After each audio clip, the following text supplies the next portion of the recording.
Righto, thanks for Pip and Tim inviting us here, but we had a good day yesterday and everyone's probably pretty energised. So go to our next slide. First up, might have to explain for a few of the Eastern States people here that may not know that Ross Lyon, coach of the Dockers, in his wisdom, the Dockers finished the home and away season on top of the ladder. Went into the final series with no way of being finishing it any lower than first. So decided to rest half the team going into the final series. And my talk today is going to be about rest and the correct rest in a pasture. I didn't know there was that much correlation between grazing and playing football, but there must be because the Dockers stuffed up their rest. Okay. So what is rest in a pasture or paddock? And it's the adequate recovery between defoliations of the plant. So what we've found over time is that you really need to consider, it doesn't matter how big your paddock or pasture is, but you need to sort of consider it more as a plant by plant rather than a whole area. So with a little bit of brief history with Chella Plains, we formed out of the Wailu pastoral lease in 2001, but I grew up on Wailu in 76. My parents bought it and at the time had a unofficial destock order on it. Department of Ag had done a comprehensive survey of the Ashburton catchment in 76, 78, and the 30,000 hectares of the Chella Plain, and we have about 25,000 hectares under a rotation. The 30,000 hectares of that plain had been rated at only to carry 58 animal units in 1978. And if it ever got back to good condition, they said we could carry 445 animal units. So we started off from a pretty low base. As in, when we started reintroducing livestock, there was a lot of bare ground. And we started from, a low base. So in an arid environment like ours, we're generally looking at 12 to 18 month recovery time on most of our, and that's recovery after a graze. And then that's before any more regrowth, which will obviously in the rangelands is in the form of when you get rainfall. So it may not rain for 12 months or 18 months, so there is no regrowth, so the pasture rests until there is growth. That's the pretty much basic rule of thumb. So this is some of our, in 78, most degraded landscape. It was nothing on it apart from that tree line. Tim wanted me to dig out the photo that we had in 78 to put beside that one. That one was actually taken in 06. It's fairly similar today. So what we're focusing on here, this is after a graze, by memory about 3 to 4 weeks post graze, and we'll go through some stuff right at the end on stock densities and what have you, because as Chris pointed out yesterday, Chris Engler, we're actually just this windsock flapping around. When it comes to stock densities, we're just playing around, scratching around the edges. Well, we've done some pretty amazing things on the Chella land system, but we've, by my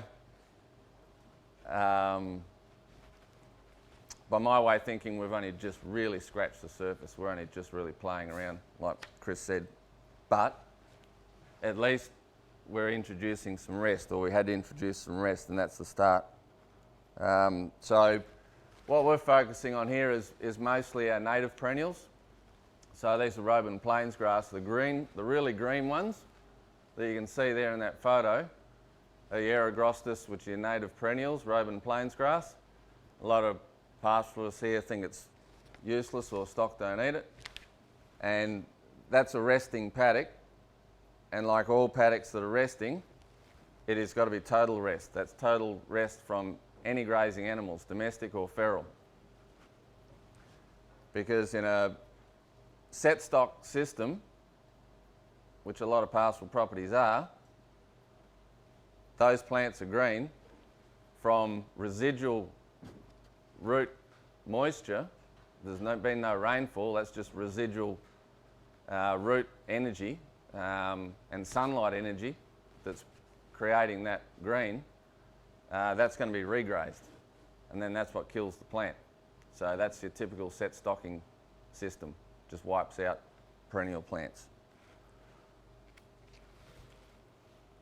So, okay, the next one. How do we get the rest period right? So, like I was saying before, that bit of green there was our solar energy, and as Peter's already pointed out, it's one of our free energies that we have, and one of our most important energies. And our rainfall is just merely rehydrating that landscape. A lot of these landscapes, even in arid part of the Pilbara, we have a lot of moisture in the landscape. It's just, as few people have touched on in these last couple of days, is we're just letting a lot of it go back out to the ocean. So the three things that set us up for failure in this basic energy flow is grazing your pastures too short, returning livestock to them too soon, or resting pastures too long, the Fremantle Docker scenario.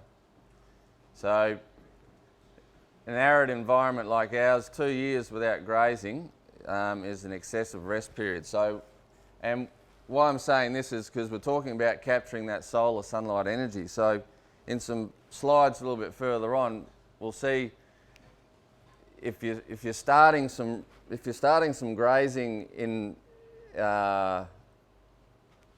well, even in a typical set stock situation where you're getting poor utilisation of grasses, and you'll have some of your perennial grasses up high and in end of phase 2, phase 3, it's all seeded and what have you, and the livestock aren't touching it, grazing it. That plant to regrow the next rainfall or whatever, that sunlight energy has got to produce growth from tillers down at the base of the plant. And if there's not getting any sunlight energy in there, then you're just you're wasting that resource. So over excessive rest in ungrazed grass is a poor system. We've got to get that. We'll go to the next slide, I think. So so you'll get overgrazing and you'll get undergrazing in the same pastures, same plants side by side. And this is in a set stock situation. And this is where you get your patch grazing. So you get that system in that previous slide with the green Roban Plains grass, where you'll get stock returning back to the same area to graze again, because they're the nutritious parts of the plant coming back up each time. So you get this patch grazing. So we've got to get more uniform grazing in there.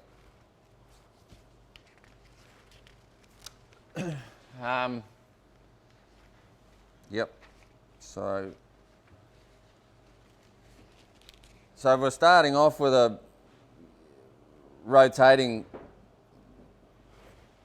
livestock into pasture. How do we start? And this was a thing that we sort of came across by almost accident, I guess, in our first scenario.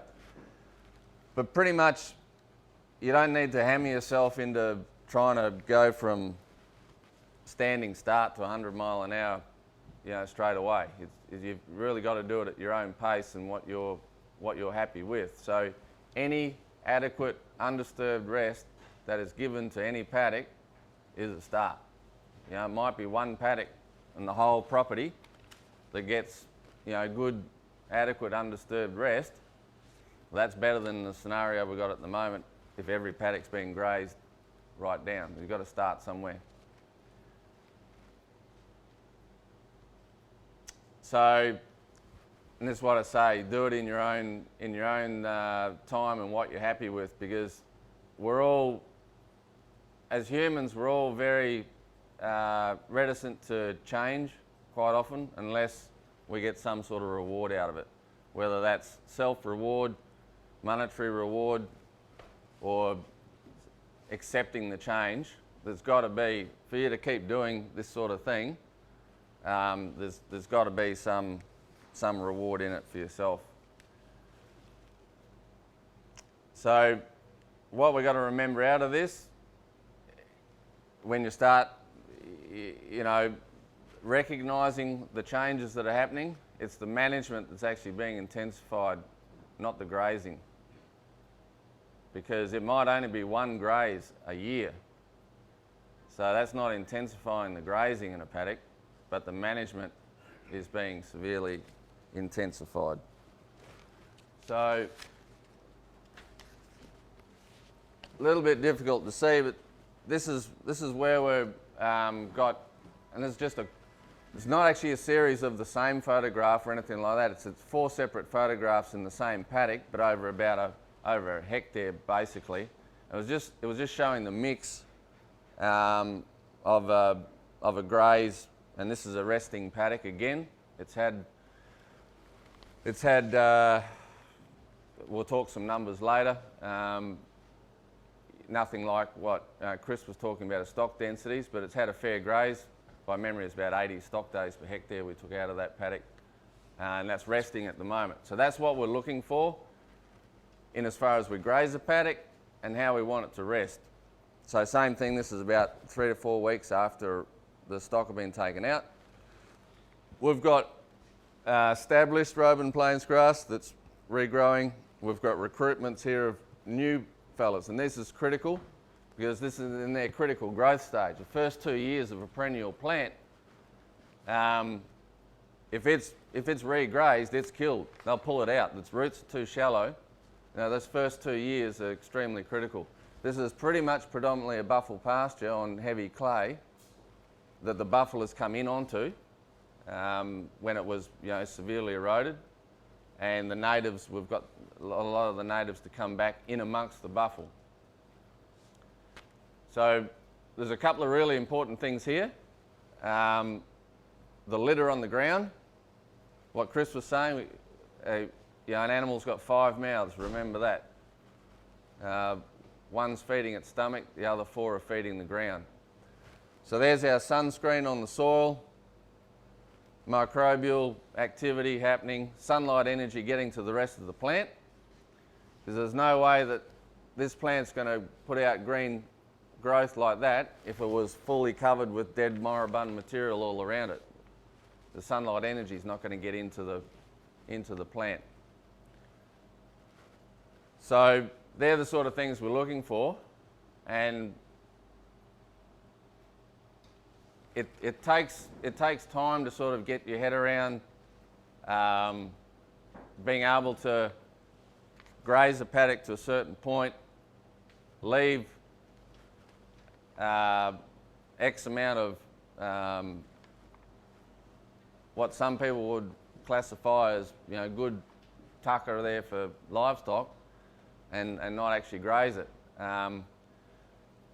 But when you're starting a rotation, you're better off actually working on the principle of you're better off taking too little than too much. As long as you're getting a trampling effect, getting some litter on the ground, what you actually graze out is just what you're happy with as far as, you know, what suits your animal production or whatever. As long as you're getting enough out to get your cattle or stock moved on to the next paddock, that's all you need to do.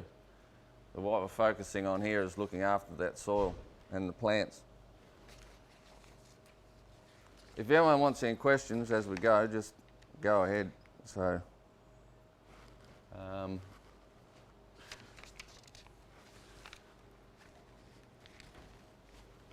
So a little bit on what Chris was talking about yesterday and showing his slides. You know, one of the common misconceptions is that overgrazing is a result of too many animals on too little land. That's not true. It's how long those animals are on that pasture is the overgrazing, not how many are on it.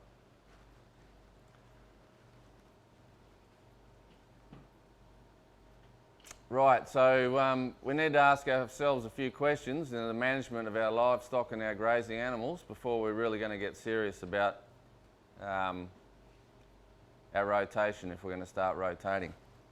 So,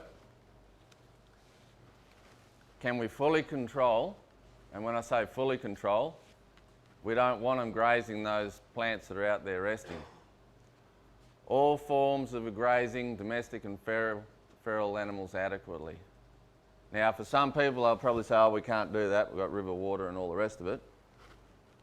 It's not a matter of not being able to do it or can't do it, it's just whether you want to do it. And in some cases, you know, you might say, oh, well, we can only do this much or do whatever we can. But these are just the things you've got to ask yourself all the time. Can our current infrastructure of water and fencing handle the increase in herd size adequately, or can we upgrade the infrastructure to accommodate the increase? Because they're the challenges that you know, a lot of people face with this, starting from an existing system of set stock, you know, continually grazed system. If they want to start changing their system around, we'll go through, do some of that at the end. It's not a real big issue, it's just a matter of getting your head around it and whether you can work around it on an economy of scale. And then once you've sort of got through those questions, it's then starting to do what Chris is talking about and get ready for some grazing density, because that's the horsepower of the system. So what have we got next? There's some more slides. So this is just a few slides just sort of showing, most of these are where we do some little training enclosures when we get livestock in on agistment or whatever, or if we're just training some of our own cattle, we use a hot tape. And that's why you'll see ungrazed and grazed sort of areas. So this is what I was talking about, getting a graze in there, getting trampling effect down, and we don't want this. Because that's okay if it's resting for 12 or 18 months like that, but that's what I was saying before, about 2 years of that is not good. It's going to end up either catching on fire and buggering up everything, or just laying there and the plants slowly dying out because they're not able to convert that sunlight energy. So we need to get in there and get a graze and get a trample. So that's just a good effect that shows what we're looking at. That's the sort of thing that we're looking for, turning that into that, and so on. Same thing down here. This was sort of bare, stony, flat years ago, just like out in the background there. That's now all pretty much buffle, but I was pointing out your buffle, and then we've got these green ones. So this is all being grazed with a hot tape. 4 hours is all they're in there for. There was, I think, probably about 600 head on about 100 square metres or whatever for about 4 hours.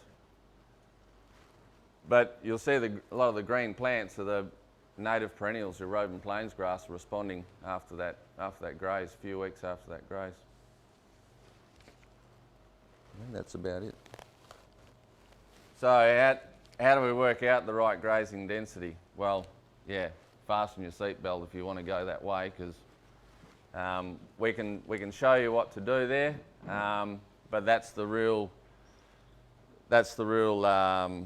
exciting stuff, and also the stuff that really requires intense management if you want to go there. We'll come back to this and leave it up. I guess there's one more slide just showing. I don't do a lot of monitoring. We've got a shitload of monitoring sites on the property. We do some. Monitoring's good. I'm happy for people to do it. I just don't have the time to do it. I unfortunately do all my monitoring up here. It's all sitting in this head, and I know what it looked like 40 years ago, and I know what it looked like every month of those 40 years and what have you. So trouble is, we've got to get the monitoring out of the head, and if people want to see it, so I'm happy for other people to do it. This is the same site. I unfortunately don't have a current one now, but probably be pretty hard to see him at the moment, from one from this year on that same site. But what's sort of interesting here is our change in our shrub. We're getting a lot of the shrubs. That's what we encourage in a lot of our soil types. Is exactly what Peter was saying. It's total green surface area is what we're looking for. We want those trees, the shrubs, and then everything comes after that naturally. Just go back to that other slide previously. Now, this is a paradigm that I want cattlemen to get their head around. It's a bit of an oxymoron, I suppose, but as we go through drawing our thing up shortly, it'll probably make a little bit of sense, so we'll sort of leave it up there. So, any questions first? And we're just going to muck around and shortly and do a bit of a thing on a whiteboard.